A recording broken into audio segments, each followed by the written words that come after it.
In this video, we will be exploring the phases of the moon. This will cover second grade level expectation 6.2, make observations of changes in the moon's appearance over time. For as long as we can remember, the moon has appeared in the night sky. Every night we see the moon in one form or another. Since the dawn of time, the moon has fascinated mankind. We have studied the moon for centuries to discover how it works. How do you think the moon changes over time? In this video, we'll find out. This is the journey of the moon. As the Earth revolves around the sun, the moon revolves around the Earth. We can notice that the moon seems to rise and set just like the sun does.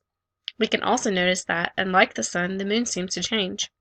These changes are called phases. The phases of the moon are caused by the sun's light reflecting on the surface of the moon. The phases of the moon are not caused by the Earth's shadow. The moon goes through 8 specific phases during a cycle of 29 days. After the 29 days, the cycle starts over. The first phase is called the new moon. This phase occurs when the moon is in between the sun and the Earth. Because of the position of the moon, we cannot see the light of the sun reflecting on the moon during this time. It is important to note that we can only see half of the moon's surface at any given time. During the new moon, we only see darkness from the Earth. The next phase is the waxing crescent. During this phase, we can only view about 1/8 of the moon's surface, which looks like a crescent. The next phase is called first quarter. In this phase, 1/4 or a quarter of the moon's surface is visible on Earth. The next phase is the waxing gibbous. During the waxing gibbous, almost all of the light side of the moon is visible. The next stage is the full moon.